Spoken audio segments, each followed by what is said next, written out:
Enfant de qui jadis commandait devant Troie,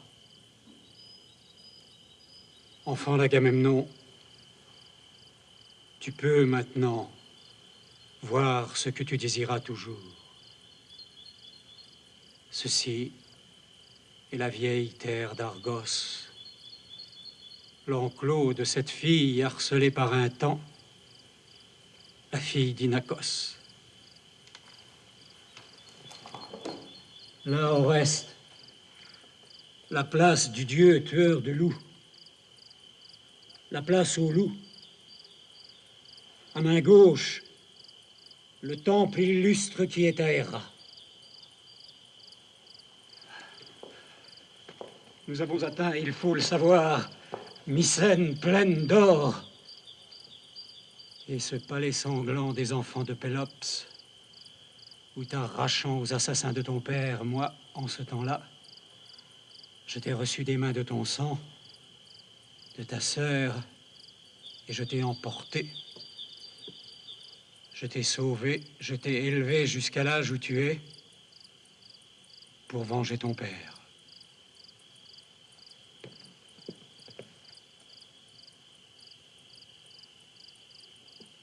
Maintenant, au reste. Et toi, cher étranger Pylade, il faut décider. Ne perdez pas de temps. Quoi faire?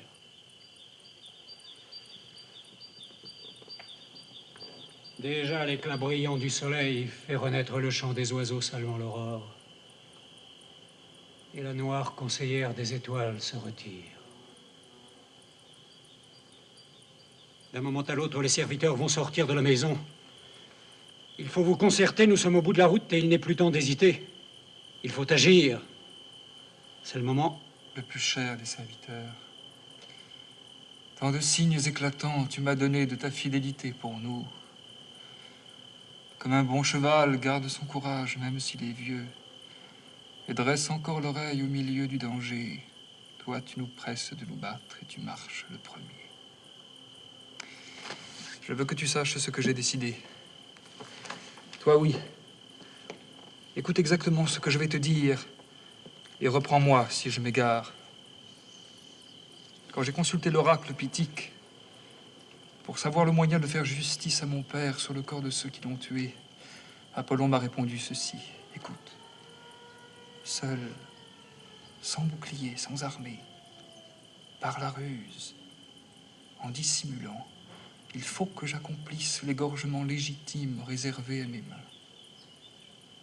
Voilà ce que dit l'oracle. Alors toi, tu vas guetter l'occasion de t'introduire dans la maison. Tu observeras tout ce qui s'y passe et tu me le raconteras en détail. À ton âge et après tout ce qui s'est passé, on ne te reconnaîtra pas. On ne te soupçonnera pas avec tes cheveux blancs. Tu diras que tu es un étranger, un Phocydien, et que tu viens de la part du roi Phanoté.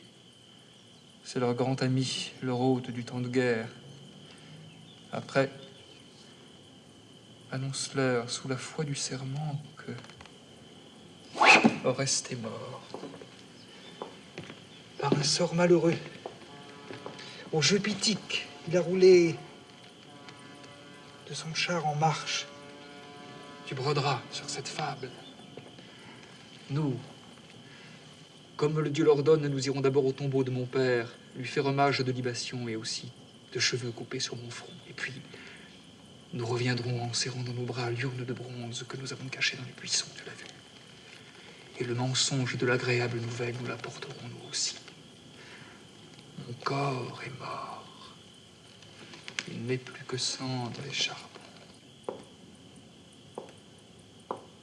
Je peux bien être mort en parole, si je reste vivant et si je gagne beaucoup de gloire. Le mot qui porte avantage ne peut pas porter malheur. J'ai vu bien des gens, et des plus sages, se faire passer pour morts, et quand ils sont rentrés chez eux, on les a honorés plus qu'avant. Par ce mensonge, bientôt, j'apparaîtrai devant nos ennemis brillants comme une étoile. Vous, terre de mes ancêtres, et vous, Dieu de ma patrie, faites-moi Bon accueil au bout de mon chemin. Et toi aussi, maison de mon père, car je viens te purifier, comme le veut la justice envoyée par les dieux. Ne me chassez pas honteusement de cette terre.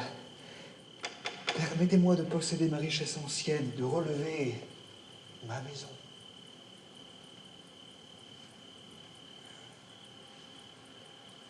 J'ai dit ce que j'avais à dire. Va, maintenant, vieux, et fais ton travail. Nous allons nous éloigner un peu, l'occasion nous favorise. Et l'occasion, justement, montre que les œuvres humaines est le meilleur conseiller. Mon fils, je crois que j'ai entendu quelqu'un gémir derrière la porte, une servante. C'est peut-être la pauvre Electre.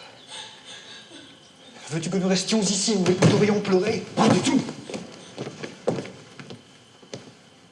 Rien, avant que soit accompli le commandement de l'oblique. Et d'abord, verser l'eau purificatrice au tombeau de ton père. Car c'est cela qui nous donnera la victoire et le succès dans nos actions entreprises.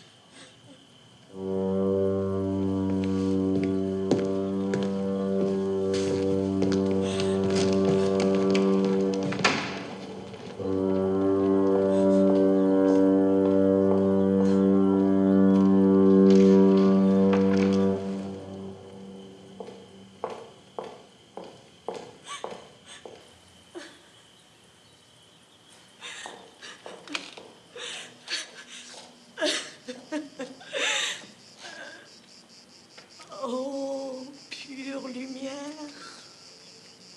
Oh, pleine de l'air à la mesure de la terre. Combien de fois vous aurez entendu ma plainte?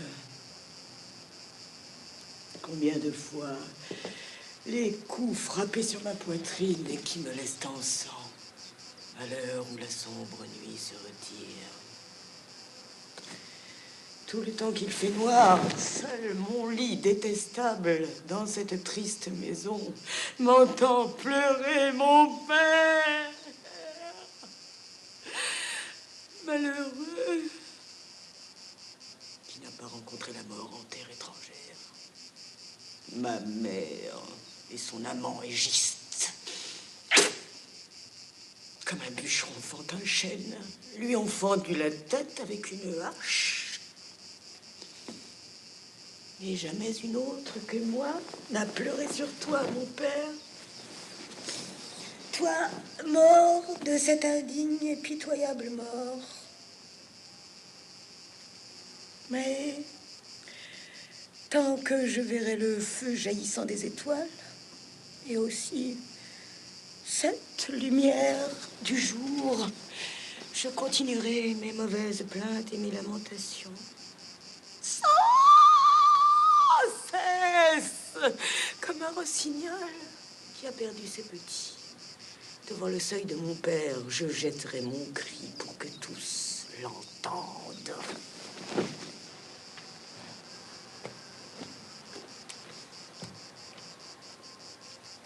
Maison d'un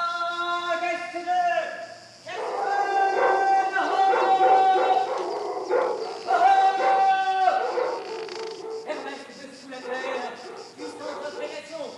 Et vous, filles sévères, Érini, fille des dieux, vous voyez ceux qui meurent par le crime, ce dont le lit est usurpé. Alors, venez au secours, vengez mon père.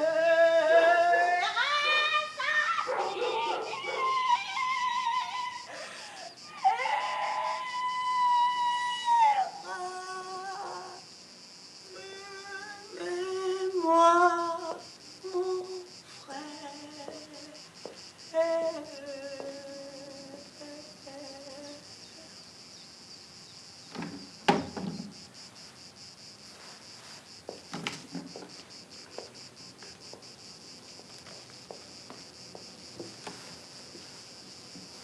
Je suis seule et la douleur est lourde. Je n'ai pas la force d'entraîner le poids de l'autre plateau.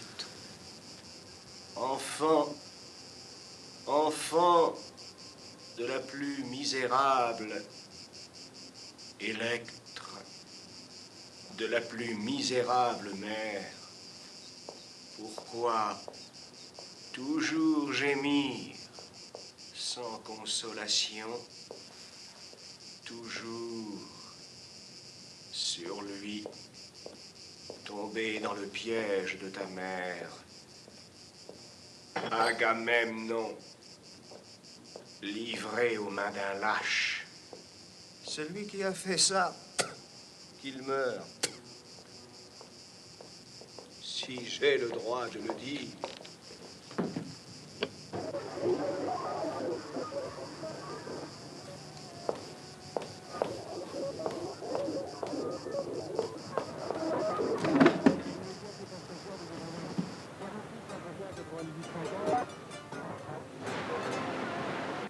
Ό τους στρατηγήσαντος εν τρία ποτέ Αγαμέμνονος πέ, νυν εκείν εξαιστήσει παρόν τη λεύσιν, ον πρόθυμος ίσταει.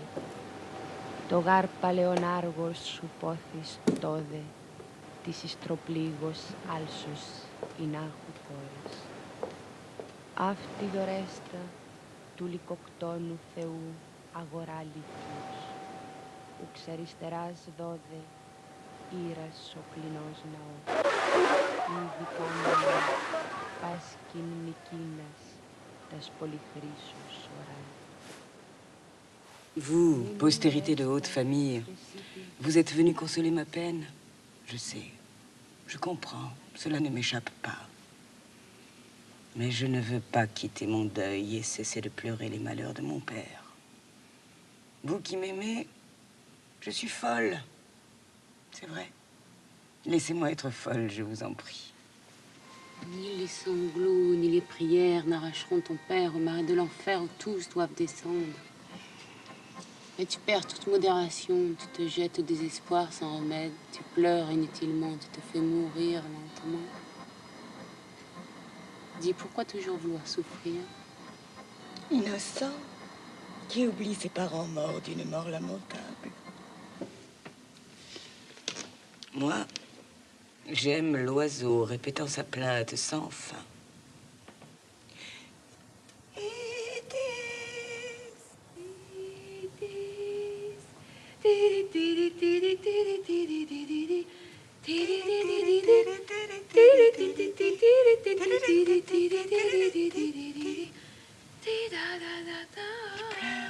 L'oiseau désespéré, le messager de Zeus.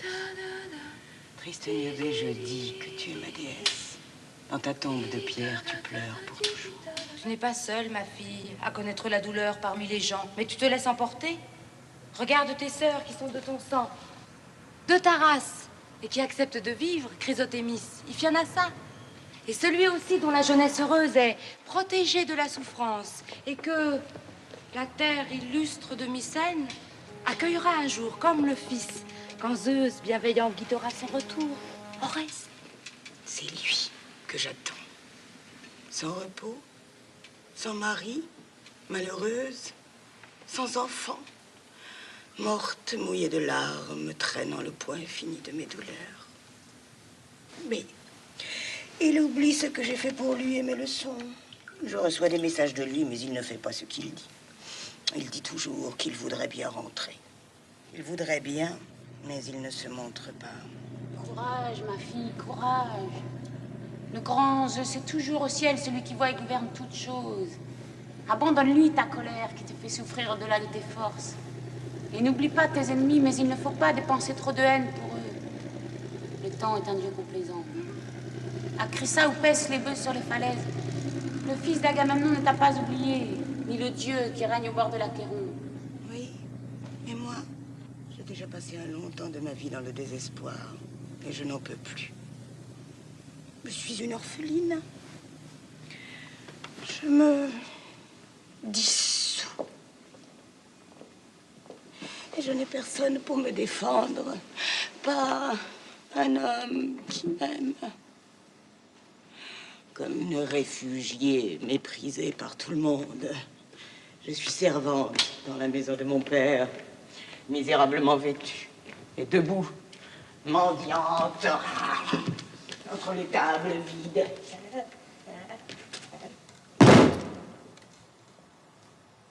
Le cri pitoyable au retour de la guerre. Le cri sur le lit de ton père quand la hache de bronze tomba sur lui en pleine face. La ruse avait tramé le meurtre. L'amour l'exécuta. Dès que la chose immonde fut germée, la chose immonde qu'ils avaient semée. Et on ne sait pas si c'est un Dieu qui agit ou un homme. Pas de limite pour le mal. Peut-on oublier les morts? Dis-moi, y a-t-il des gens qui le peuvent? Ces gens-là, je ne veux pas de leur estime. Et je ne veux pas vivre tranquille auprès d'eux si vraiment j'aime le bien, en retenant mes sanglots. Tant que le mort sera gisant, terre et néant, tant que les autres n'auront pas payé le crime, par le crime, la conscience et l'honneur seront absents parmi les hommes. Je te parle, ma fille, comme je parlerai pour moi. Si je me trompe, va. Nous te suivrons.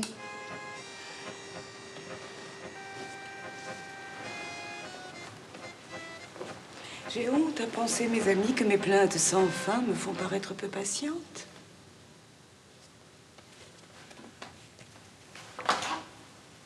Mais la violence m'y force. Pardonnez-moi.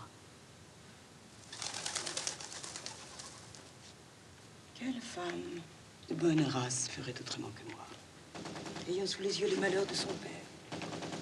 Et moi, je les vois, sans cesse, jour et nuit, grandir plutôt que diminuer.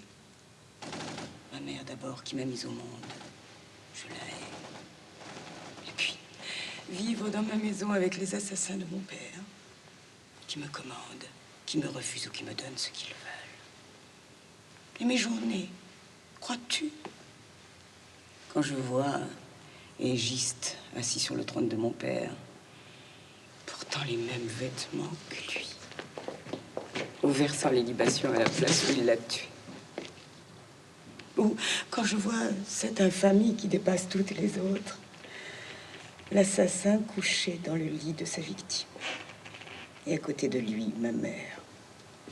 Si l'on peut appeler ma mère, cette misérable concubine. Cette femme effrontée, qui vit avec un homme impur sans craindre la vengeance. Moi, j'attends toujours qu'Oreste vienne et me délivre. Je meurs d'attendre. À trop tarder, il m'a fait perdre mon espoir pour aujourd'hui et pour demain. Mes chers enfants, je ne peux pas être sage et respectueuse. Quand partout règne le mal, il faut bien être méchant. Mais dis-moi, Égiste est-il près d'ici quand tu nous parles, ou a-t-il quitté la maison? Il est parti.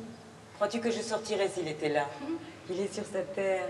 Alors, moi aussi, je serai plus à mon aise pour parler avec toi. Oui, dis-toi bien qu'il n'est pas là et demande-moi ce que tu veux. C'est au sujet de ton frère. Que voulais-tu dire? Qu'il va venir ou qu'il viendra plus tard? C'est ce que je voudrais savoir. Je promets, oui, mais c'est tout ce qu'il fait. Une affaire si grave, on y regarde à deux fois. Moi, pour le sauver, je n'ai pas hésité. Aie confiance. Il est d'un sang noble. Il n'abandonnera pas les siens. J'ai foi en lui. Sinon, je ne serais pas vivante depuis tout ce temps. Ne dis plus rien. Je vois sortir de la maison ta sœur Chrysothémis, fille du même père et de la même mère.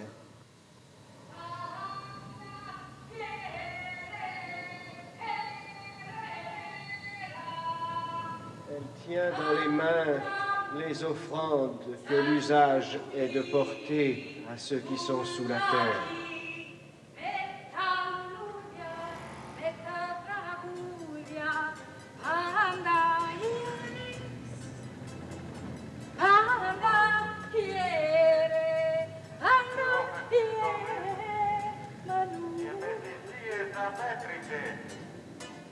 Με ποτάμια αίμα άνοιξε το δρόμο της ελευθεριάς και της προόδου για τους πνευωμένους ναούς.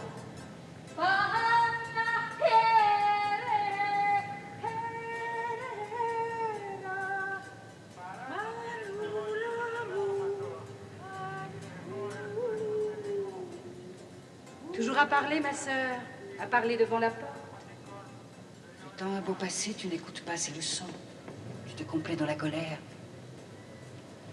Je souffre autant que toi de la vie qu'on nous fait, au point que, si j'en avais la force un jour, je montrerais à ces gens-là les sentiments que j'ai pour eux.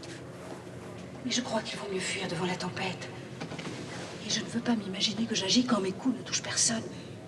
Je voudrais que tu fasses comme moi. Je sais que la justice est dans ce que tu penses plus que dans ce que je dis. Mais si je veux être libre, il faut bien que j'obéisse. Né d'un père comme le tien, il est étrange qu'une fille puisse oublier sa mémoire pour ne plus penser qu'à sa mère. La leçon que tu me fais, c'est elle qui te l'a soufflée.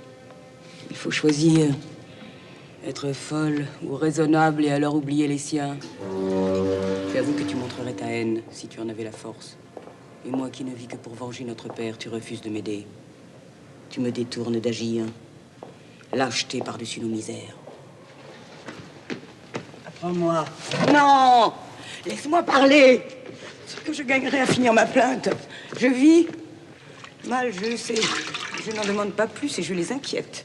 Et ça fait plaisir aux morts. S'il peut encore avoir une satisfaction sous la terre. Toi, tu dis que tu l'es en parole. Mais tu vis avec les assassins de ton père. Moi, jamais. Non.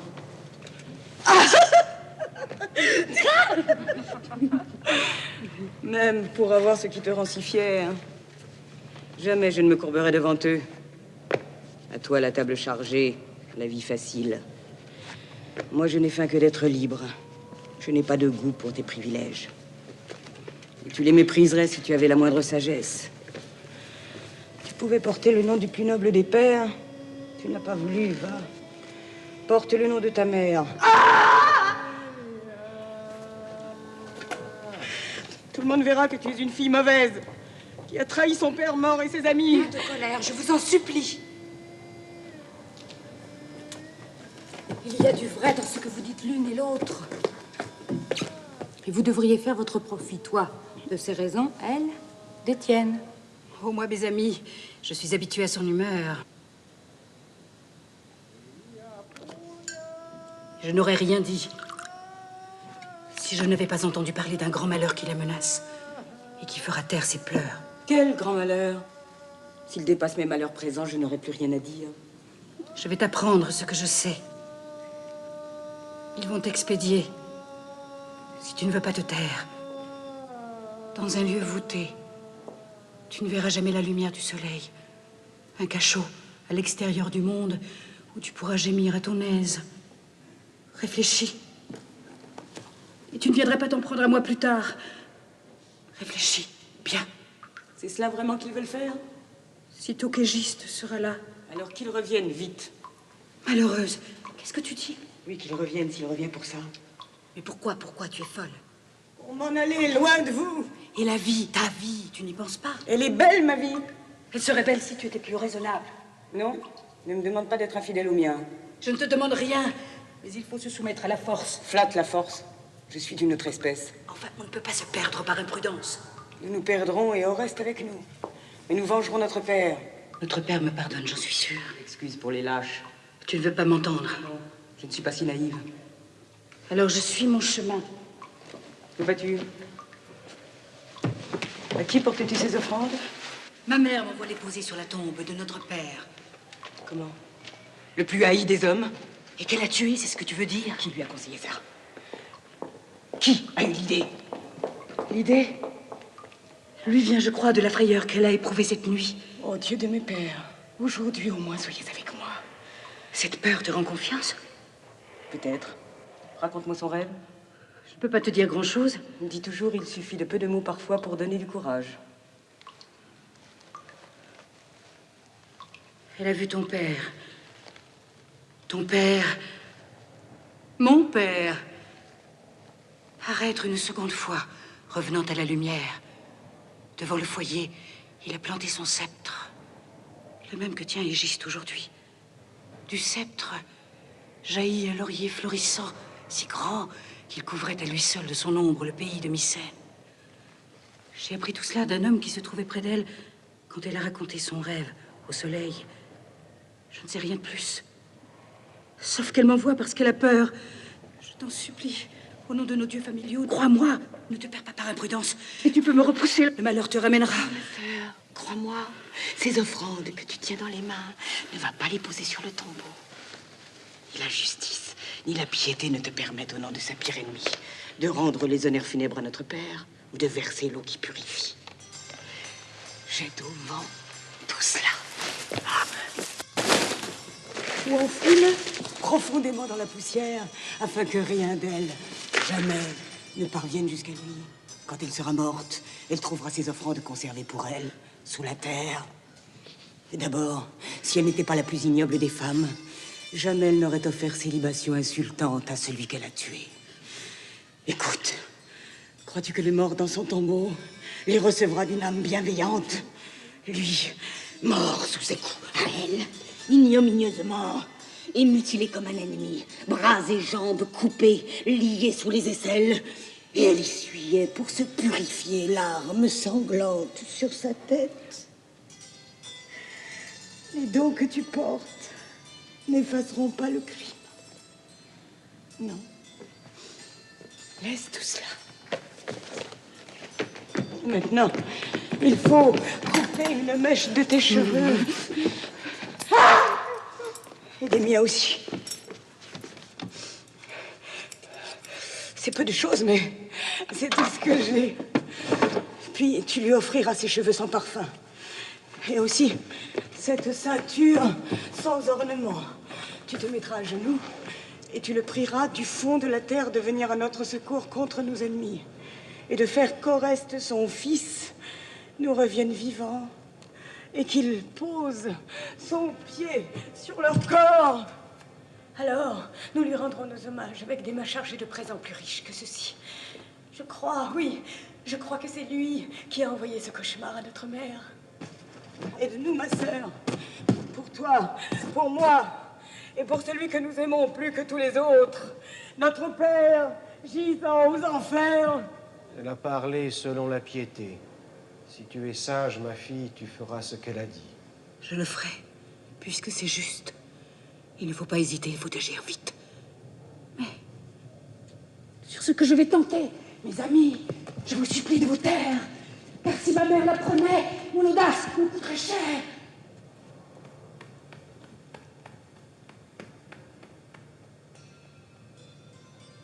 Si je ne me perds pas dans mes divinations, si je ne suis pas tout à fait privé de sagesse, elle va venir, celle qui se fait connaître d'avance, la justice, et elle tient dans ses deux mains la victoire du bon droit.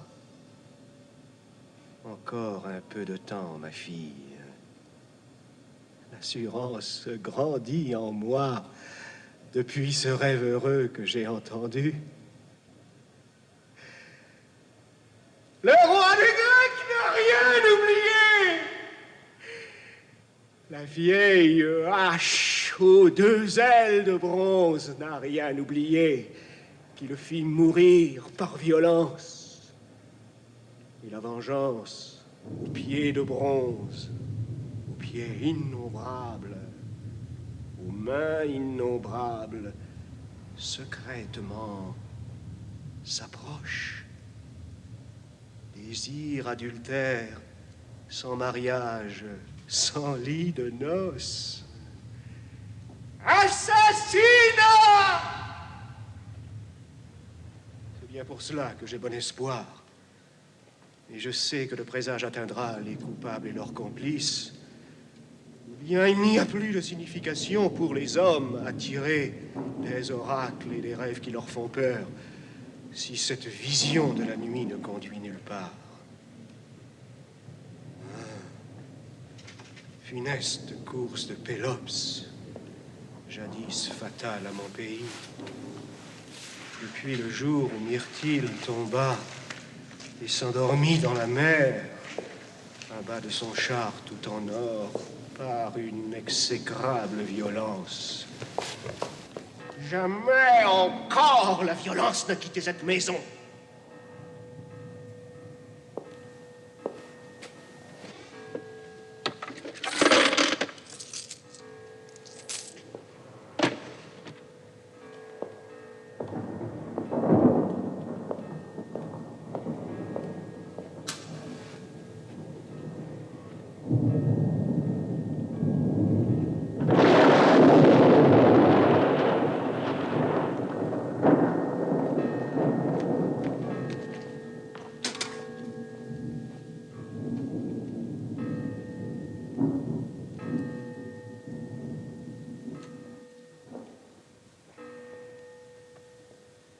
Voilà encore à courir. On voit qu'Égiste n'est pas là. Il t'empêche de sortir, lui, pour déshonorer ta famille. Et quand il n'est pas là, tu n'as pas peur de moi.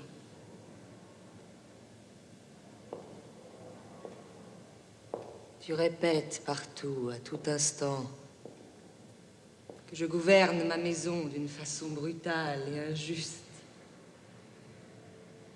Que je t'écrase d'injures avec tout ce que tu aimes, mais je n'injurie personne. Je ne fais que répondre au mal que tu dis de moi. Ton père, toujours le même refrain. C'est moi qui ai tué ton père.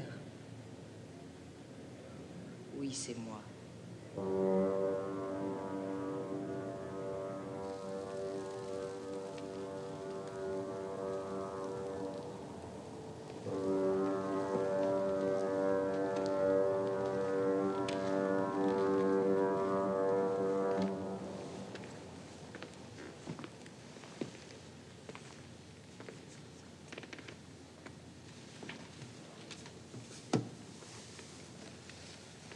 Je le sais très bien.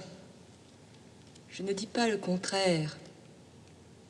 Mais ce n'est pas moi, c'est la justice qui l'a condamné. Si tu étais un peu raisonnable, tu serais pour la justice.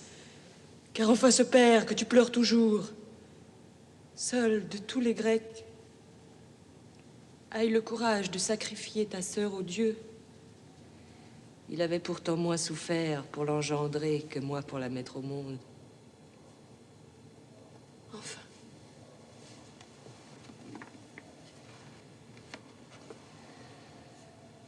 Et apprends-moi pour qui il l'a sacrifié. Les Argiens. Les Argiens n'avaient aucun droit sur la vie de ma fille. Non.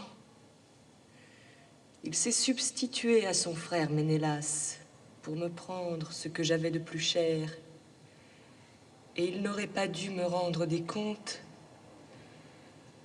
Ménélas avait 2 enfants dont la mort était plus légitime que celle de ma fille, puisque leur père et leur mère étaient à l'origine de l'expédition. L'enfer était plus affamé de mes enfants que des enfants de l'autre. Ou bien ton misérable père n'avait aucune affection pour les enfants que je lui avais donnés. Il préférait ceux de Ménélas. Un père bien léger, bien peu raisonnable. Je le dis comme je le pense, et si tu n'es pas de mon avis, tant pis. Tu ne diras pas cette fois que c'est moi qui ai commencé par des paroles affligeantes. Si tu me permets de parler, j'aurai moi aussi des choses raisonnables à dire sur mon père et sur ma sœur. Je te le permets. Si tu commençais toujours comme ça, tu serais moins affligeante à entendre. Alors écoute, je te parle.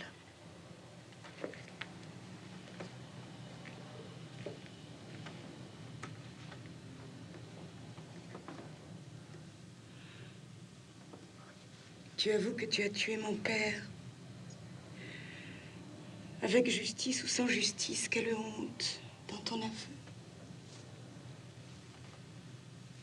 Je prétends, moi, que tu l'as tué sans justice, mais seulement pour obéir au lâche qui partage ta vie depuis ce temps-là. Ah! Demande à Artémis la chasseresse en punition de quel crime elle retenait les vents à Ulysse. Ou plutôt non, je vais lui dire à sa place, tu n'as pas le droit de l'interroger. Mon père, un jour, on raconte qu'il s'amusait dans l'enclos sacré de la déesse. Il lève un cerf tacheté, bien cornu et tout fier. En l'abattant, il lâche un mot de vanité. Alors la déesse se met en colère et arrête le départ des Grecs et exige de mon père, en échange de la bête, qu'il immole sa propre fille. Il n'y avait pas d'autre route pour notre armée vers son pays ni Vérilion. Ainsi, contraint, après avoir lutté longtemps, il a sacrifié son enfant. Pas du tout pour Ménélas. Et même, je vais parler comme toi. S'il l'avait fait dans l'intérêt de Ménélas, devait-il mourir de ta main? Par quelle loi? Écoute, si tu établis cette loi pour tous, tu feras ton propre malheur. Faut-il qu'un homme soit tué pour un autre? Mais alors, tu serais la première à mourir si tu étais punie comme tu le mérites. Non, tout cela est prétexte. Et apprends-moi aussi pour venger quoi? Tu fais la chose la plus ignoble. Tu couches avec un tueur! Un tueur qui t'a aidé à tuer mon père. Et tu fais encore des enfants. Et tu chasses des enfants légitimes nés de l'union légitime. Faut-il approuver cela? Tu veux dire que c'était pour venger ta fille? Tu aurais tort de le dire. On n'épouse pas un ennemi pour venger sa fille. Mais on ne peut pas parler avec toi. Tu cries. Tu cries que j'injurie ma mère. Tu n'es pas une mère pour moi, tu es un tyran.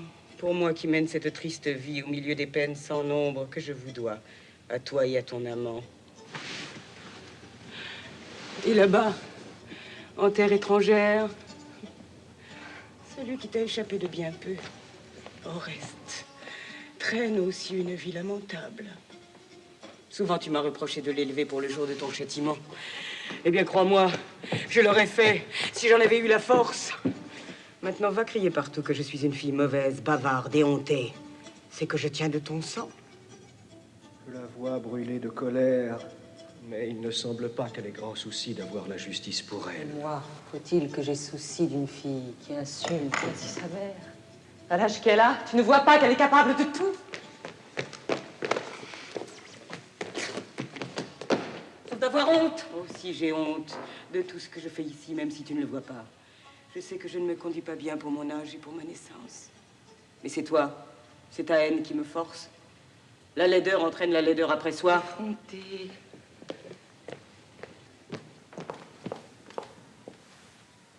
Moi! Toujours moi! Ce que je fais, ce que je dis, ne fait parler que de moi. C'est toi qui parles, fille! Ce n'est pas moi! C'est toi qui fais l'action! Et l'action fait le mot! Oh, souveraine Artémis, tu me paieras tes insolences. Attends qu'Égiste soit rendu. Tu vois, tu te mets en colère. Tu m'avais permis de dire ce que je voulais, mais tu ne sais pas m'écouter.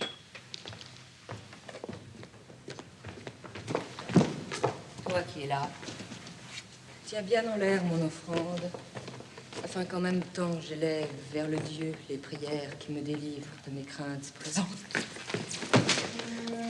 Apollon protecteur, écoute-moi.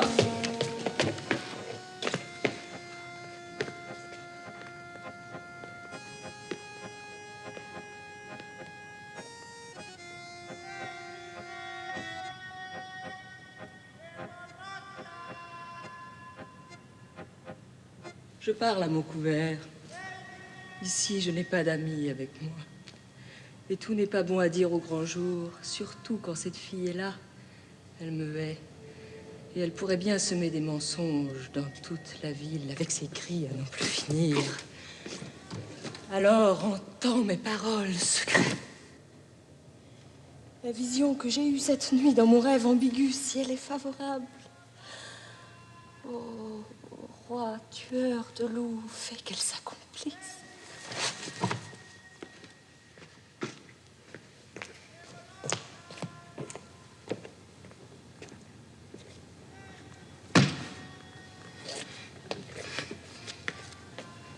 Mais si elle est contre moi, retourne-la sur ceux qui sont contre moi. Et si on forme des complots pour me déposséder par trahison de mes richesses, ne le permets pas. Fais que toujours. vivante. Je continue de posséder, comme aujourd'hui, hors d'atteinte, la maison et le sceptre des Atrides. Tranquille, au milieu de mes amis et des enfants que j'ai qui n'ont pas de haine pour moi, ni de chagrin trop amer.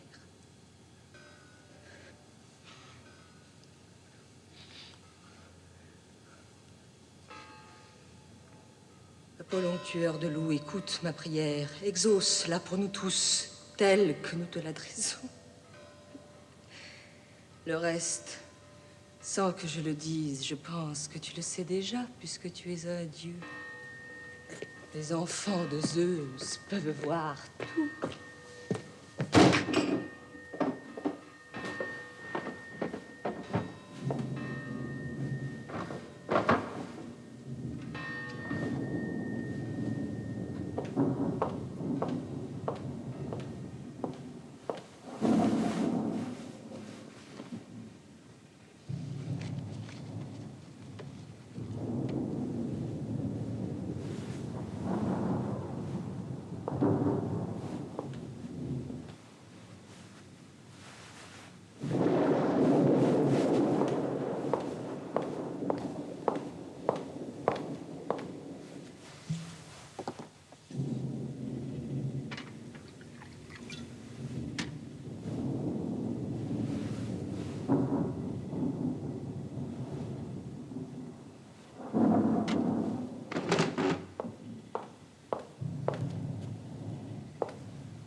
Femme étrangère, pouvez-vous me dire si c'est bien ici la maison du roi Égiste? Oui, étranger, c'est ici.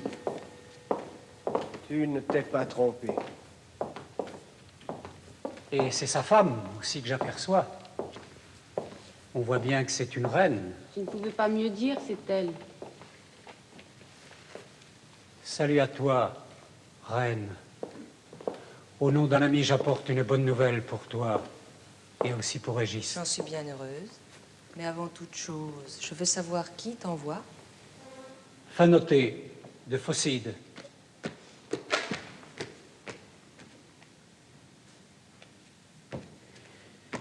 Il m'a chargé d'un message important. Quel message étranger? Dis, venant d'un ami, des paroles amies. Oreste est mort. Voilà un peu de mots. Malheureuse, je suis morte aujourd'hui. Que dis-tu, étranger? Que dis-tu? N'écoute pas cette fille. Je suis perdue. Il est mort. Je dis qu'Oreste est mort. Misérable. Perdue. Toi, occupe-toi de tes affaires.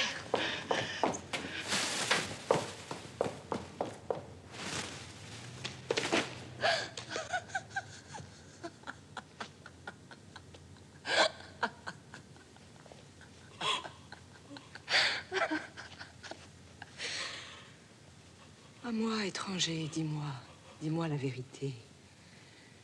Comment est-il mort? J'ai pour mission de te le dire. Je raconterai tout.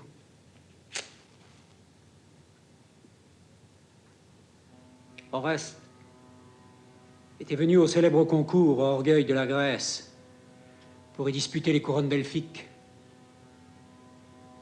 À peine a-t-il entendu la voix du héros qui annonce la course à pied, la première des épreuves. Il paraît, brillant de force, et fait l'admiration de toute l'assistance. Il termine la course avec le succès qu'on attendait. Il emporte la victoire. Mais je ne sais pas vraiment comment je pourrais te rapporter en détail tous ses exploits, ses triomphes. Apprends seulement qu'il fut victorieux de toutes les épreuves. On l'acclamait. On apprit qu'il était argien, qu'il s'appelait Oreste, et qu'il était le fils de Seth Agamemnon, le rassembleur des armées illustres de la Grèce, autrefois. Ainsi allaient les choses. Mais quand un dieu veut du mal à un homme, si fort que soit cet homme, il ne peut pas lui échapper. Le lendemain, au lever du soleil, s'ouvrait le concours réservé aux chars rapides. Oreste se met sur les rangs parmi beaucoup d'autres. L'un venait d'Achaïe, un autre de Sparte, et 2 de Libye, tous debout, sur leurs chars attelés. Oreste était 5e, avec des pouliches de Thessalie. Le 6e, un Étolien, conduisait des alezans très jeunes. Le 7e était un magnète, le 8e venait d'Enya, avec un attelage blanc. Le 9e d'Athènes, la cité bâtie par les dieux. Un Béotien complétait la dizaine. Chacun s'arrête et range son char à la place tirée au sort par les juges. La trompette des reins donne le signal. Ils partent. De la voix, ils excitent leurs bêtes. De la main, ils secouent les guides. Le stade entier s'emplit du grondement des chars. La poussière monte vers le ciel et les concurrents mêlés font travailler le fouet pour forcer cette barrière des cieux et de têtes hennissantes. Sur le dos des hommes, sur les jantes des roues, le souffle des chevaux faisait pleuvoir l'écume. Au bout de la carrière, chaque fois qu'il doublait la borne, Oreste la frôlait de son moyeu, en rendant la main au cheval de volée à droite et en retenant au contraire celui de gauche, qui contournait la borne. Tous les chars roulaient encore en bon ordre, quand soudain, au moment de terminer le 6e tour et de commencer le 7e, les chevaux de l'homme d'Enya prennent le mort aux dents, enlèvent leurs chars, font demi-tour et heurtent de front l'attelage de Libye. Et voilà les caissons qui se fracassent l'un contre l'autre. Toute la plaine de Crissa jonchée de débris. Le conducteur athénien, qui était d'une adresse merveilleuse, se rend compte du danger. Il tire vers l'extérieur et ralentit pour laisser passer le flot des chars enchevêtrés qui roulent au milieu de l'arène. Oreste venait le dernier. Il se réservait pour la fin de la course. Quand il a vu qu'il ne restait plus qu'un seul concurrent, il a fait claquer son fouet aux oreilles de ses bêtes nerveuses et les a lancées en avant. Les 2 attelages à présent vont de front. C'est tantôt l'un, tantôt l'autre qui prend une tête d'avance. Le malheureux Oreste était resté bien droit sur son char, toujours droit. Et tout d'un coup, il laisse filer la guide de gauche au moment même où son cheval prend le tournant, sans se rendre compte qu'il touche la borne. Son essieu casse et lui, il glisse par-dessus la rompe du char, il s'empêtre dans les guides, il tombe. Et les chevaux l'emportent dans tous les sens à travers l'arène. Le peuple crie et plaint ce jeune homme. Quel malheur après quels exploits. Traîné par terre, parfois les jambes dressées vers le ciel, jusqu'au moment où les autres conducteurs, arrêtant à grand-peine les chevaux emballés, le dégagent, couvert de sang, méconnaissable à ses amis. On l'a brûlé sur un bûcher, et la pauvre poussière de son grand corps fut mise dans une urne étroite. On désigna des Phocidiens pour vous l'apporter afin qu'il obtienne sépulture dans sa patrie. Voilà. C'est une aventure douloureuse à entendre, mais nous l'avons vue de nos yeux. Et moi, c'est la chose au monde la plus affreuse que j'ai vue. Hélas, la vieille race de nos maîtres, cette fois détruite jusqu'aux racines. Oh, Zeus, est-ce un bonheur? Est-ce un malheur, mais profitable? Un malheur qui me sauve la vie, c'est triste. Pourquoi es-tu ainsi troublée à mes paroles, femme? Avoir des enfants est une chose étrange. Même quand ils nous font du mal, nous n'avons pas de haine pour eux. J'ai bien peur d'être venu pour rien. Au contraire. Comment peux-tu dire pour rien que tu m'apportes des preuves de la mort d'un enfant né de ma vie, oublieux de mon lait, de ma tendresse, et qui m'a fui pour vivre en exil? Depuis qu'il a quitté le pays, il ne m'a jamais revu. Il m'accusait d'avoir tué son père et me menaçait de sa vengeance, si bien que le doux sommeil, la nuit ni le jour, ne venait plus m'envelopper, et le temps m'entraînait dans l'angoisse de la mort. C'est fini maintenant. Aujourd'hui me délivre de la peur que j'avais de lui. Et d'elle, car celle-ci me faisait peut-être plus de mal encore, toujours attachée à moi, buvant le sang pur de mon âme. Enfin, nous allons vivre tranquilles, sans menace. Malheur à moi. C'est maintenant que je peux gémir sur toi, Oreste, quand ta propre mère t'insulte dans la mort. Mais c'est très bien ainsi. Pour toi, non. Mais pour lui, oui. Tout est bien ainsi. Vengeresse du jeune mort, dans la jeunesse de la mort, Némésis, écoute. Elle a écouté ce qu'il faut, elle a bien fait ce qu'elle a fait. Va, triomphe. Aujourd'hui, la chance est pour toi. Et tu n'y peux plus rien. Ni Oreste. Nous sommes au bout de nous-mêmes. Bien loin de gêner ta route. Comme je devrais te remercier, étranger, si seulement tu avais fait taire ces cris intarissables. Alors, si tout va bien, je m'en vais.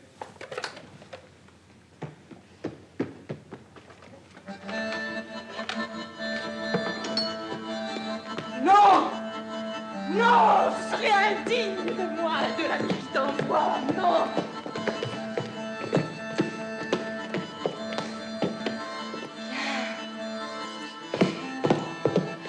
Et laisse hurler cette fille sur ses malheurs et les malheurs de sa famille. Vous voyez comme elle souffre, comme elle se désole, comme elle gémit, la pauvre femme, comme elle sanglote sur son fils mort. Elle est partie en riant.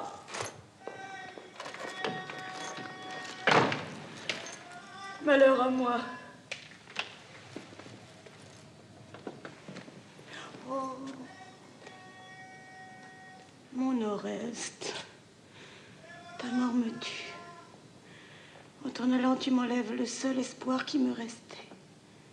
Te voir un jour bien vivant revenir pour venger notre père et me venger moi, la misérable. Maintenant, où faut-il que j'aille? Je suis seule, orpheline aussi de toi, privée de mon père, et il ne me reste plus qu'à continuer mon service chez mes ennemis, les assassins de mon père. Mais tout est bien ainsi.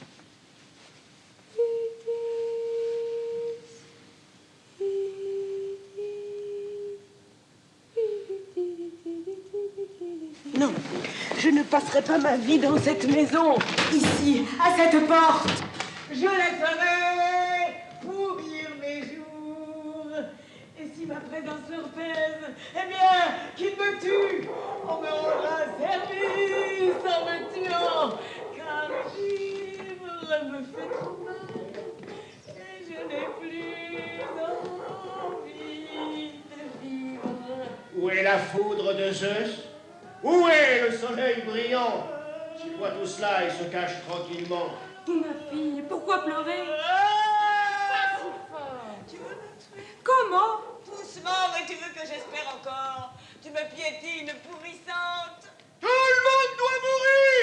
Mon aussi doit faire des courses de char et se prendre les pieds dans les rênes. Vous ne pouvez pas prévoir. C'est vrai. Comment prévoir? En pays étranger, loin de mes mains. Il a été mis dans la terre et il n'a pas reçu de nous la sépulture et les larmes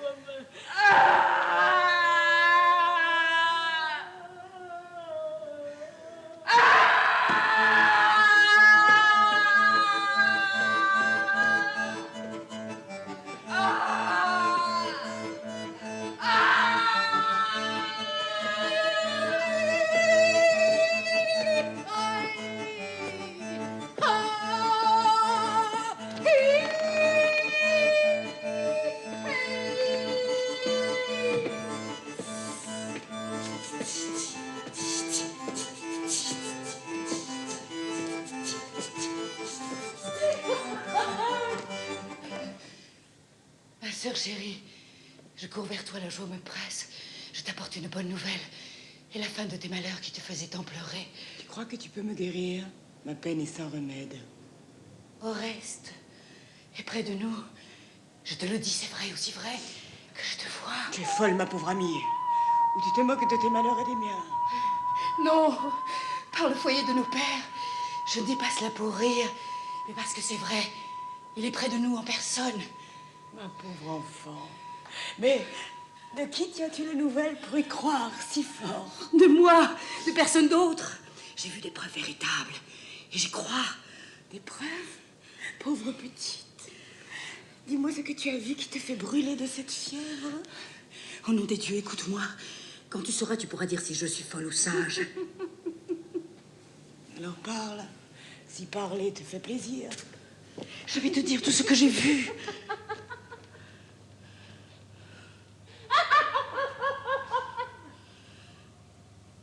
En arrivant près du tombeau très ancien où est notre père, j'aperçois sur le tertre 2 ruisseaux de lait qu'on venait de répandre et toutes sortes de fleurs comme une couronne autour de la tombe. Je regarde autour de moi. Je pensais que quelqu'un viendrait, j'étais surprise. Mais tout était calme. Je m'approche encore. Et au sommet du tertre, je reconnais une boucle de cheveux fraîchement coupée. Alors ce fut une lumière en moi. L'image familière d'Oreste à mon pauvre cœur, sa trace. Je me suis retenue de crier. J'ai pris la boucle de mes mains et mes yeux se sont emplis de larmes joyeuses. Oui, je le sais maintenant, comme je l'ai su tout à l'heure. Cette offrande vient de lui et pas d'un autre. Qui l'aurait faite? Toi? Ou moi? Mais ce n'est pas moi, je le sais. Ni toi non plus, puisqu'on t'a défendu de t'éloigner d'ici, même pour prier les dieux. Et notre mère, elle n'a pas l'habitude de ces dévotions-là, et puis nous l'aurions vue. Non, c'est Oreste. Allons, ma chérie, prends courage. Le sort n'est pas toujours le même pour les mêmes. Il était mauvais jusqu'ici pour nous deux, mais peut-être aujourd'hui nous apportera le bonheur. Quelle folie! J'ai pitié de toi. Quoi? Mes nouvelles ne te font pas plaisir? Tu ne vois pas que tu t'égares. Comment? Je ne sais pas ce que mes yeux ont vu. Il est mort. Un pauvre enfant. Le secours que tu attendais de lui te fuit. Ne regarde plus vers lui. Qui te l'a dit? Un témoin de sa mort. Oui, c'était moi. C'est un miracle. Dans la maison. C'est un bonheur pour ma mère, pas un chagrin. Mais alors, de qui viennent les offrandes sur la tombe de notre père? On les aura déposées là en souvenir d'Oreste mort.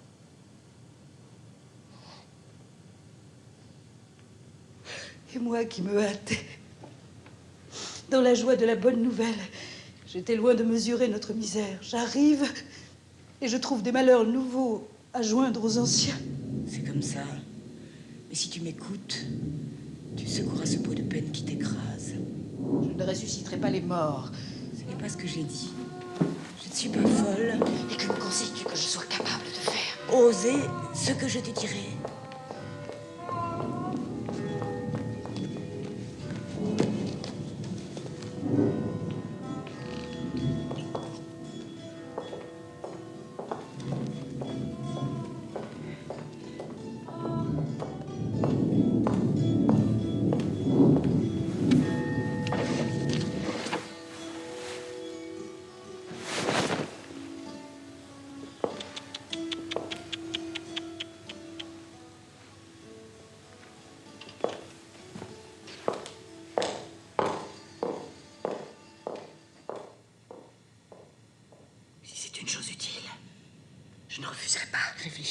Aucun succès ne s'obtient sans peine. J'ai réfléchi. Je t'aiderai de toutes mes forces. Alors écoute ce que je veux faire. Tu sais que nous n'avons pas d'amis. L'enfer nous les a pris tous. Nous restons seuls. Tant que je croyais notre frère vivant, je gardais l'espoir qu'il reviendrait et qu'il vengerait lui-même notre père. Mais il est mort. Je me tourne vers toi. Tu aideras ta sœur à tuer Égiste, l'assassin. Je ne veux plus rien te cacher. Pourquoi rester là, paresseusement, les yeux fixés sur quel espoir? Il n'y a plus d'espoir pour toi. Tu vas pleurer sur la perte de la fortune paternelle. Tu vas souffrir interminablement sans mari, sans amour. N'espère pas connaître ce bonheur. Jamais. Égiste n'est pas assez fou pour nous laisser avoir des enfants qui seraient sa ruine. Mais si tu suis mes conseils, d'abord tu contenteras ton père et aussi ton frère chez les morts. Et puis tu seras une fille libre, comme tu l'étais en naissant. Et tu auras le mari que tu mérites, car l'honneur attire les regards. Et puis, quand on parlera de nous, comprends-tu de quelle gloire tu nous couvriras l'une et l'autre, si tu m'écoutes? Tu sais ce qu'ils diront, les citoyens? Les étrangers? Amis. Regardez les deux sœurs qui ont vengé la maison de leur père. Leurs ennemis prospéraient, mais elles deux, sans souci de leur vie, elles ont vengé le mort. Il faut que chacun de nous les aime et les respecte, et que dans nos fêtes et nos assemblées, on les honore pour leur courage. Voilà ce qu'ils diront de nous, vivantes ou mortes, et la gloire nous restera toujours. Allons, ma chérie, écoute-moi. Pour ton père, pour ton frère, lutte avec moi. Souffre avec moi. Délivre-moi. Délivre-toi de nos malheurs. Et n'oublie pas, c'est honteux d'accepter la honte. Ici, la prudence est l'allié de qui parle et de qui écoute. Et si ma sœur était raisonnable, mes amis, elle ne parlerait pas sans réfléchir comme elle fait en ce moment. Quelle audace! Tu veux prendre les armes et m'appeler à ton aide. Tu ne vois pas clair. Tu n'es pas un homme, tu es une femme. Ton bras est faible et le sort est avec nos ennemis aujourd'hui. Notre destin nous glisse entre les doigts. Bientôt, il ne sera plus rien. Qui, voulant vaincre un homme comme Égiste, échappera sans larmes à la mort? Nous sommes assez malheureuses. Si on nous entend, nous le serons encore plus. Nous n'aurons ni profit ni soulagement de notre belle gloire. Si nous mourons d'une mort infamante, le plus horrible n'est pas mourir, mais appeler la mort dans les tortures et ne pas l'obtenir. Je t'en supplie, si tu ne veux pas nous perdre pour toujours et rendre notre race déserte, contiens ta colère. Je garderai pour moi ce que nous avons dit. Je ne te trahirai pas. Mais toi, prends sur toi, aujourd'hui au moins, de courber ta faiblesse devant les puissants. Laisse-toi convaincre. Il n'y a rien de plus utile pour l'homme que la prudence et la sagesse. Je m'attendais à tout ce que tu m'as dit. J'étais sûre de ton refus. Je ferai seule ce que j'ai décidé, de ma main. Hélas, tu n'as pas montré cette résolution comme mourrait notre père. Tu aurais tout arrangé d'un coup. J'avais le même cœur, mais pas assez de raison. Eh bien, reste comme tu étais. Autrement dit, je n'ai pas à compter sur toi.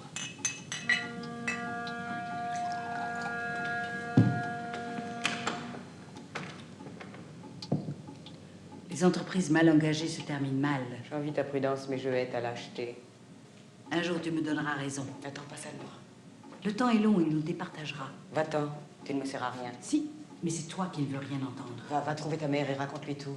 Une fois de plus, tu te trompes, je n'ai pas tant de haine pour toi. Alors que je te dise au moins combien tu m'humilies. Je ne veux pas t'humilier, mais seulement prévoir pour toi. Il faut que je me plie à ce que tu crois juste. Quand tu seras plus sensée, tu nous guideras toutes les deux. Parler si bien et se tromper, quel dommage. C'est ce que tu fais toi-même. Comment?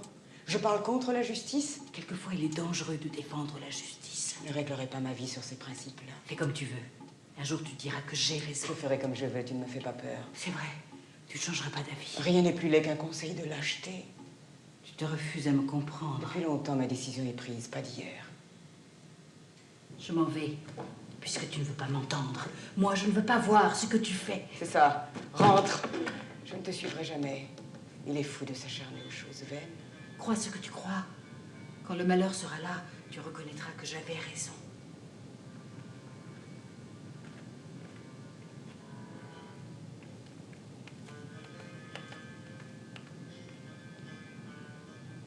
Les oiseaux de l'air, les plus sages d'entre eux, nourrissent leurs parents qui les ont élevés, mais nous n'en faisons pas autant. Non, éclair de Zeus, non!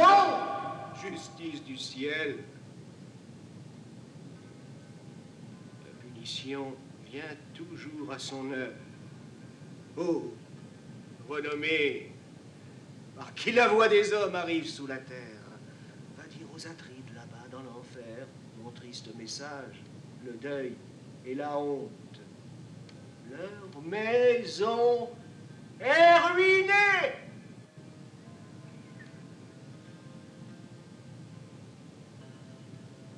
Deux enfants se livrent un combat que n'a su apaiser la vieille tendresse.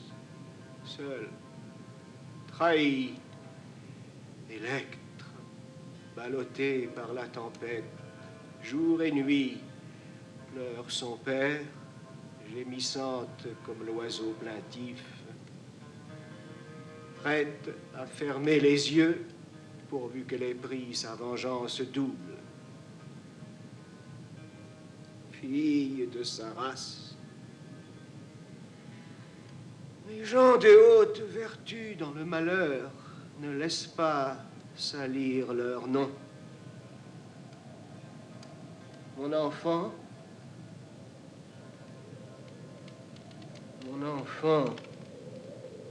c'est bien cela que tu as fait. Tu as choisi de vivre dans le deuil. Tu as pris les armes contre le crime. Et ainsi tu as vaincu le déshonneur. Sagesse et courage. Je voudrais te voir puissante et riche, dominant tes ennemis. Toi, esclave en ta maison même. Car tu as subi le sort le plus affreux. Mais, toujours, tu craignais Zeus et tu écoutes les lois. Femme, nous a-t-on bien renseigné? Allons-nous bien où nous voulons aller? Que cherches-tu? Que veux-tu ici? Je cherche la maison d'Égiste. C'est ici, on t'a bien renseigné.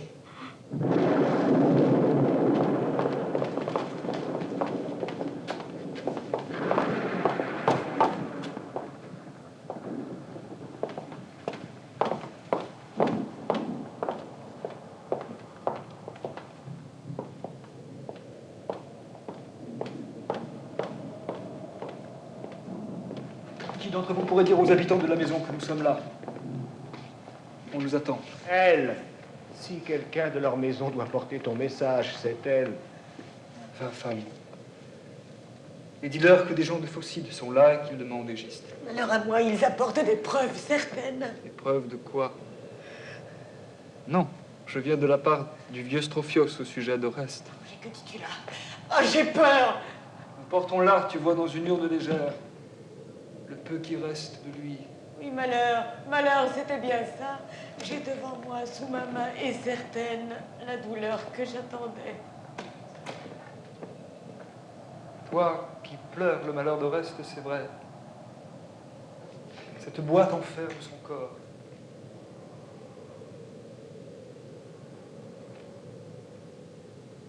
Étranger, au nom des dieux, si Oreste est là dans cette urne, laisse-moi la prendre dans mes mains pour pleurer, sangloter en même temps sur sa cendre et sur moi et sur toute ma race.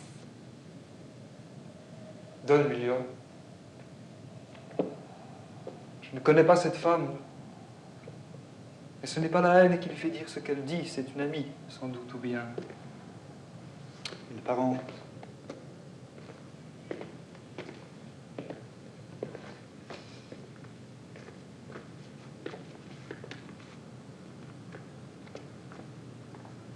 Ah!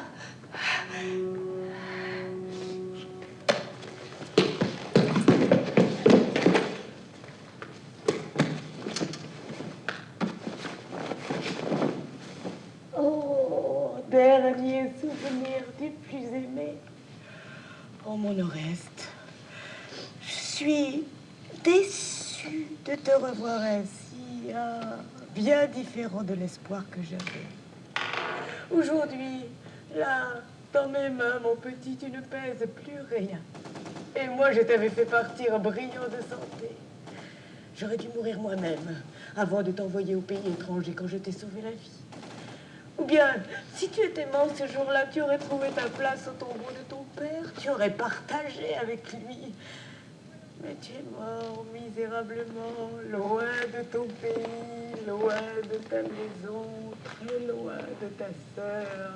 Et moi, pauvre triste sœur de mes mains aimantes, je ne t'ai pas lavé, paré, je n'ai pas recueilli sur le bûcher comme on le doit.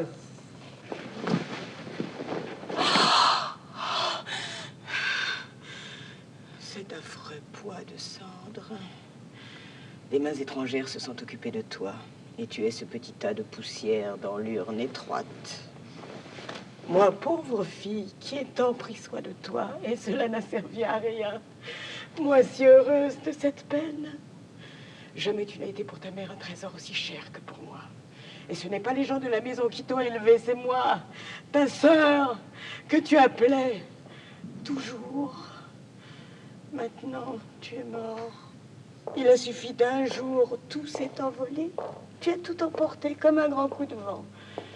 Notre père est parti, je suis morte pour toi. Et toi, la mort t'a pris. Nos ennemis vont rire. Et qui je vois, folle de joie, ta mère. Tout sauf mère, que tu promettais de punir secrètement quand tu m'envoyais de tes nouvelles. Mais le mauvais génie n'a pas voulu. Notre mauvais génie, le tien, le mien, qui t'a rendu à moi, non pas dans ta chère forme vivante, mais poussière et ombre inutile. Ah! Malheur à moi! Ah, triste corps! Hélas, hélas! Oh, l'horrible voyage, mon aimé! Malheur, malheur à moi, qui te conduit jusqu'à moi et qui me tue, mon frère chéri. Accueille-moi morte dans ta maison vide et nous habiterons toujours ensemble sous la terre. Quand tu vivais, je partageais tout avec toi. Je veux ma part dans la mort, car les morts, dis, les morts, ils ne souffrent plus. Tu es né d'un père mortel, Électre. Songe-y. Oreste aussi était mortel. Ne pleure pas sans mesure. Tous, nous passerons par là. Hélas, que vais-je dire? Je n'ai pas de mots et je n'en peux plus. Il faut que je parle. Tu as de la peine. Que veux-tu dire? Ai-je bien devant moi la noble figure d'Électre? C'est elle, misérablement. Hélas, quelle triste sœur. Ce n'est pas sur moi que tu pleures, étranger. Encore indignement flétri. Oh, sacrilège. Oui, c'est bien de moi que tu parles, étranger, pas d'une autre, avec des mots si tristes. Oh, lamentable vie. Solitude sans mariage. Étranger, tu pleures à me voir. Pourquoi? Je ne savais pas mes malheurs. Qu'ai-je dit qui te le fait penser? Tant de souffrances que je vois sur ton corps. Tu vois si peu de ma misère. Je pourrais en voir plus. Je vis avec des assassins. Assassins de qui tu parles? De quel crime? Les assassins de mon père, et je suis leur esclave. Qui t'y force? On l'appelle ma mère, mais elle ne ressemble pas du tout à une mère. Qu'est-ce que tu lui reproches? Des coups? Des mauvais traitements? Des coups et des mauvais traitements de toutes sortes. Tu n'as personne ici pour te défendre, pour l'empêcher. Non, celui qui pouvait m'aider, tu m'apportes sa cendre. Malheureuse. Dès que je t'ai vue, j'ai eu pitié de toi. Eh bien, tu es le seul qui ait jamais eu de la pitié pour moi. Le seul aussi qui souffre tes douleurs. Tu n'es pas de ma famille, pourtant.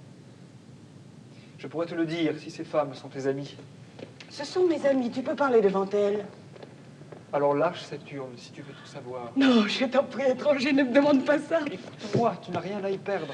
Par pitié, ne me prends pas tout ce que j'aime. Non, je ne veux pas que tu la gardes. Alors, je vais encore souffrir à cause de toi, Oreste. Si on me prive de testament... Ne dis plus rien, tu as tort de pleurer. Quoi, j'ai tort de pleurer quand mon frère est mort? Oui, tu n'as pas le droit de parler comme tu fais. On me refuse un mort qui est à moi. Non, ne te refuse rien, ce qui est là n'est pas à toi. Si, puisque c'est Oreste que je tiens dans mes mains. Ce n'est pas le corps d'Oreste. Sauf dans cette histoire que nous avons racontée.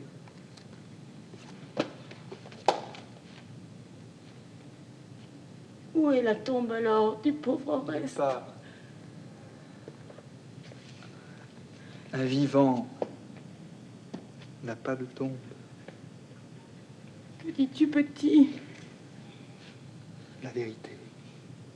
Il est vivant. Oui. Puisque je respire.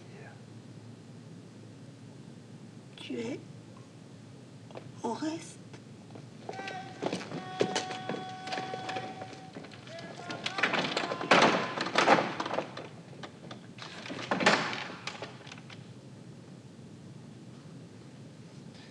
Regarde seulement cet anneau de mon père, et tu sauras. Aux lumières très douces, Très douce, oui. aux paroles, tu es venu. Ne cherche plus ailleurs, Je te tiens dans mes mains. et tu me garderas toujours. Mes amis, regardez. Cet Oreste, la ruse l'avait fait mourir et la ruse le fait vivre.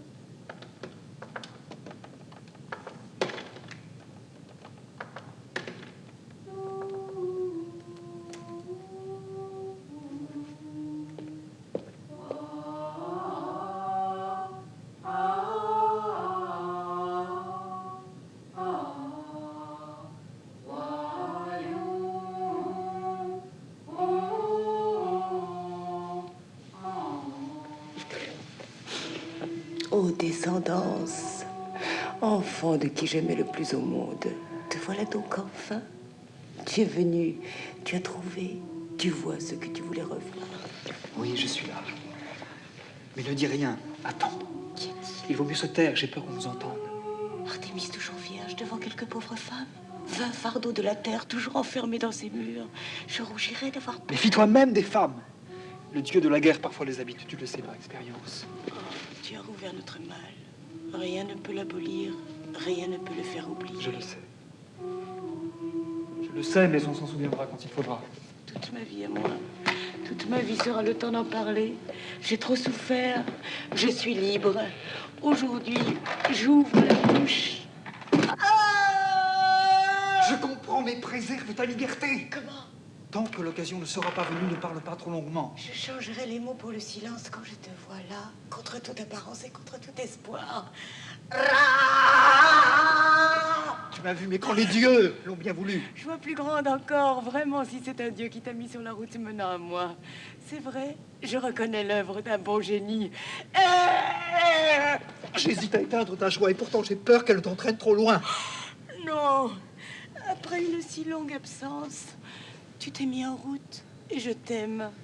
Et tu ne vas pas maintenant, accablé comme je suis. Faire quoi? Me priver du bonheur de voir encore ton visage. Ce bonheur-là, si quelqu'un veut te le prendre, je me mettrai en colère. Mes amis, quand j'ai appris la nouvelle de sa mort, et je ne m'y attendais pas, je n'ai pas crié, j'ai retenu mes larmes, j'écoutais, malheureuse.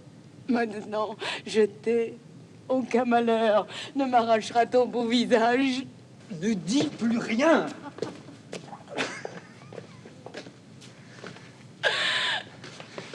Ne dis pas que notre mère est une criminelle, une cachiste ruine, gaspille, dissipe les trésors de notre maison. Trop parler ferait manquer l'occasion. Dis-moi plutôt ce que nous devons faire. Nous montrer ou bien nous cacher, pour que nos ennemis perdent le goût de rire. Enfin. Regarde aussi que notre mère ne voit la vérité sur ton visage brillant de joie quand nous entrerons dans la maison. Fais plutôt semblant de gémir, comme si ton malheur était vrai. Quand nous aurons gagné, nous aurons tout le temps d'être heureux et de rire. Librement. Mon frère, je ferai comme tu voudras. C'est de toi que je tiens ma joie, elle ne m'appartient pas. Je me priverai de tous les bonheurs plutôt que de te faire de la peine. Je ne serai pas ingrate envers le bon génie qui nous aide. Ici, tu sais ce qui se passe, tu le sais. Sans doute on t'a dit qu'Égiste n'est pas là, mais que notre mère est dans la maison. N'aie pas peur, qu'elle voit la joie sur mon visage. J'ai trop de vieille haine en moi. Et le bonheur de te voir me fait pleurer, je ne peux pas m'en empêcher. Dans le même voyage, à la fois je t'ai vu, mort et vivant. Tu m'as fait voir des choses incroyables. Et si je voyais revenir mon père vivant aujourd'hui, je le croirais. Je ne dirais pas que c'est un miracle. Puisque tu es là, tu commandes. Si j'étais restée seule, j'aurais sauvé moi-même mon honneur et ma vie. Ou mon honneur, au moins. Et toi? J'entends marcher dans la maison, quelqu'un va sortir.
Venez, étranger, apportant pour qui le malheur, pour qui le bonheur à la fois.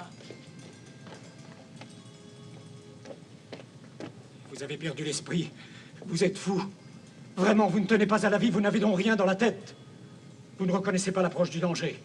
Non, sa présence autour de vous. Si je n'avais pas fait le guet à la porte depuis un moment, votre secret vous aurait devancé dans la maison. Heureusement, j'y ai pensé à votre place. Allons, cessez vos longs discours et vos cris de joie insatiables. Et entrez. Dans ces affaires-là, tout retard coûte très cher. C'est le moment d'en finir. Comment vais-je trouver les choses en entrant? Bien. Personne ne te connaît. Tu leur as dit que je suis mort, c'est bien ça? Pour tout le monde ici, tu es dans les enfers.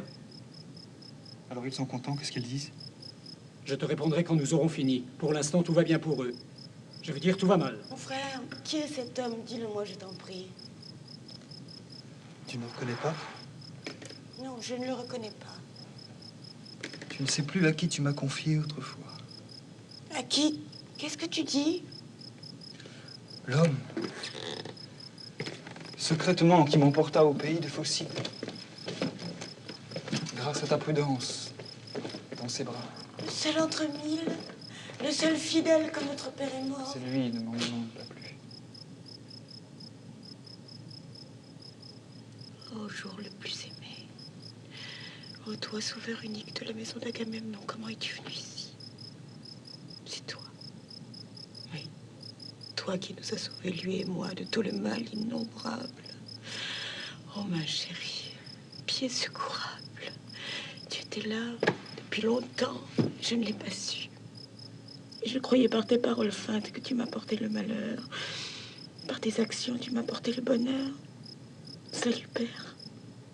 Car je te salue comme un père. Et sache, parmi tous les hommes, qu'en un même jour, je t'ai le plus haï, le plus aimé. Assez.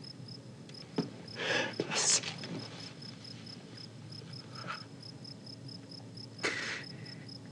Il faudra beaucoup de jours, Electre. Et autant de nuits tour à tour pour te raconter ce qui s'est passé pendant le temps de notre absence.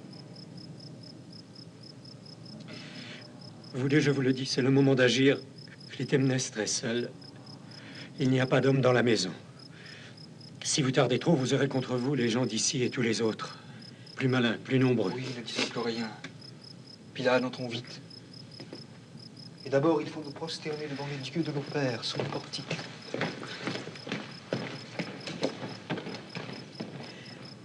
Apollon, roi, écoute-les. Et moi aussi, à côté de moi, souvent venu portant sans me lasser le peu que je pouvais t'offrir. Aujourd'hui encore, Apollon, tueur de loups comme je suis, je me prosterne devant toi.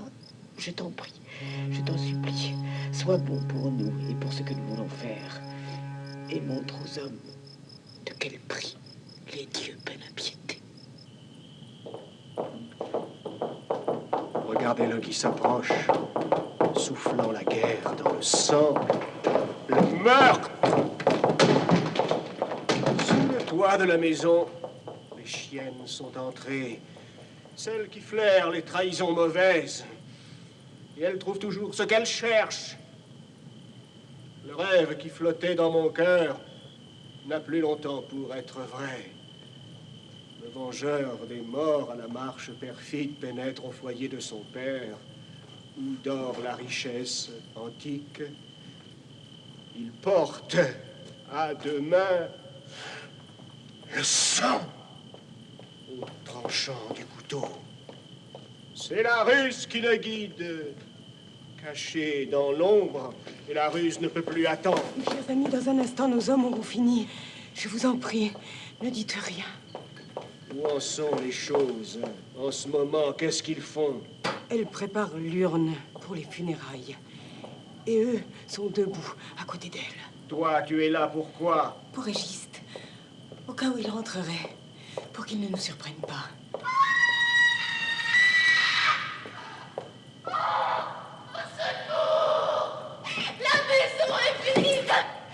Il y a des tueurs partout. On crie dans la maison.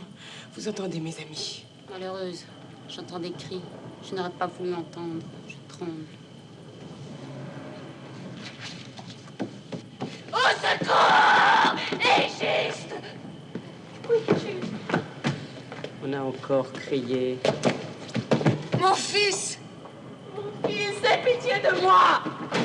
Je t'ai mis au monde. Mais toi, tu n'as pas eu pitié de lui, ni de son père qui l'avait engendré. Ô cité, ô race malheureuse, aujourd'hui, le destin compagnon de tes jours s'éloigne de toi. S'éloigne. Je suis blessée. Frappe si tu en as la force. 2 fois.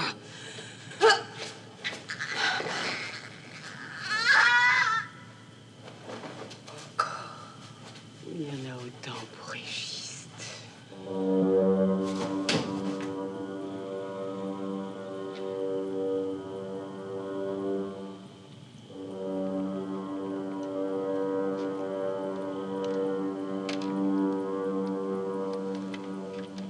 Les malédictions s'accomplissent. Vivants, les morts couchés sous la terre, les morts d'autrefois, en paiement de leur sang versé, prennent le sang des assassins. Ils sont là. Ils ont les mains pleines de sang, toutes rouges du sang versé pour le dieu de la guerre.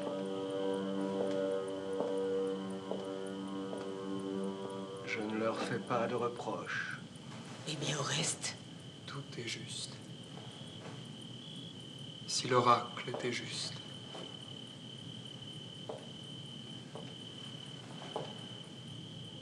elle est morte, la pauvre femme. Tu ne seras plus humilié. Tu n'as plus à craindre l'orgueil de ta mère.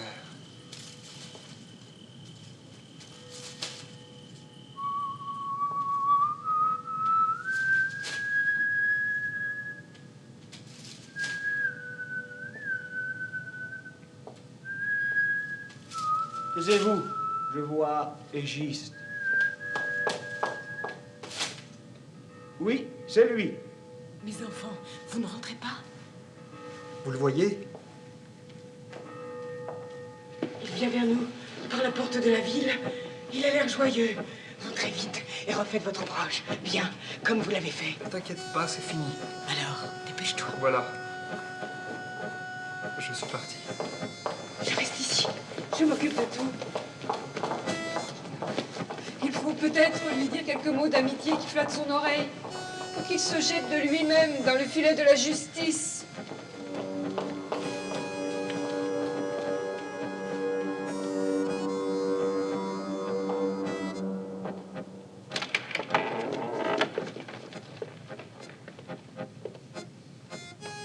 Qui de vous sait où se trouvent ces étrangers de Phocide qui sont venus annoncer qu'Oreste est mort dans un accident de char?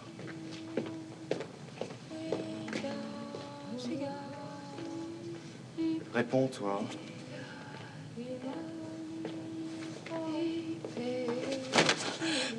Oui, toi qui faisais l'effronter autrefois. J'imagine que la chose t'intéresse, et que tu sais cela mieux que personne, et que tu peux en parler. Oui, je sais tout. Comment faire autrement, ce que j'ai de plus cher au monde? Eh bien, où sont-ils, ces étrangers? Renseigne-moi. Dans la maison. Ils ont été reçus en amis. Ils ont vraiment annoncé la mort d'Oreste? Non. Ils l'ont prouvé. Autrement que par des mots. Alors je peux en être sûr? Tu peux même voir. Mais c'est un pénible spectacle.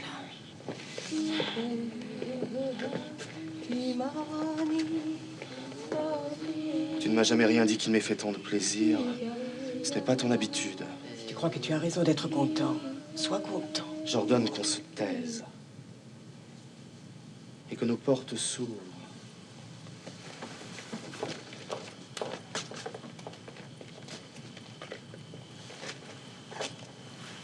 Pour que les habitants de Mycène et d'Argos puissent tous bien voir.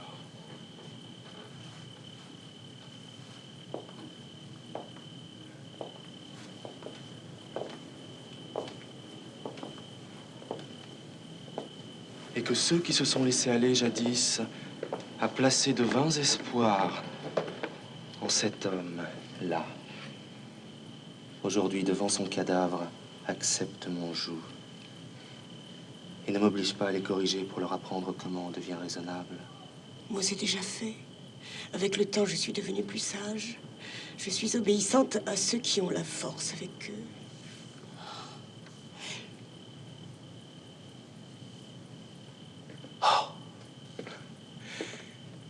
Zeus, ne sois pas jaloux. Quel bonheur je vois. Et si je dois te mettre en colère, je retire ce que j'ai dit. Ôtez le voile qui me cache son visage, afin qu'il reçoive les larmes qui lui sont dues, car il est de ma famille. Lève toi-même le voile. Ce n'est pas moi, c'est toi qui as le droit de regarder ce cadavre et de le saluer tendrement.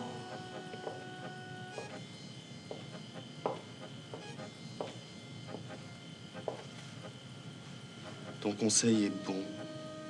Je vais le suivre.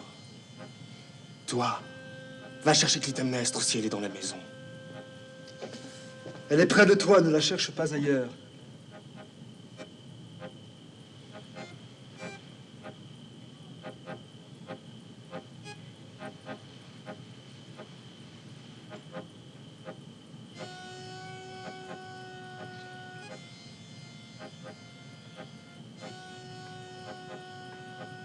Qu'est-ce que je vois?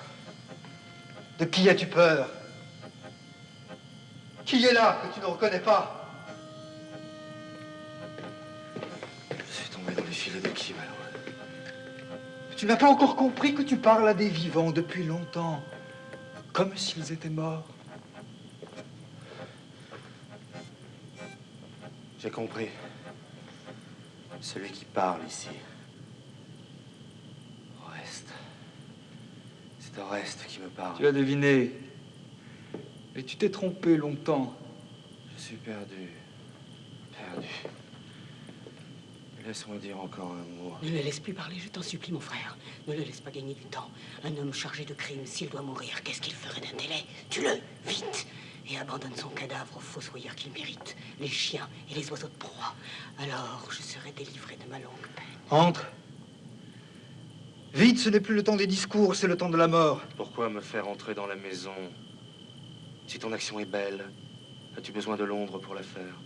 Tue-moi tout de suite. Ce n'est pas toi qui commandes, marche. Et va jusqu'à la place où tu as tué mon père, c'est là que tu vas mourir. Est-il vraiment nécessaire que cette maison, aujourd'hui et plus tard, voie les malheurs des enfants de Pélops? Encore? Oui. Au moins ton malheur à toi, tu peux me croire. Je connais l'avenir. Ce n'est pas de ton père que tu tiens ça. Tu as réponse à tout, mais tu n'avances pas. Marche. Conduis-moi. Passe le premier.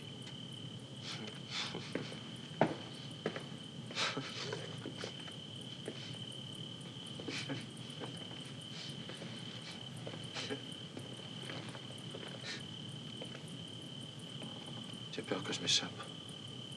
Non. Mais je ne veux pas que tu choisisses ta mort. Je prendrai soin de te la faire bien amère. Il faudrait que la justice tombe ainsi toujours sur ceux qui se croient au-dessus des lois. La mort immédiate envers un noir canaille.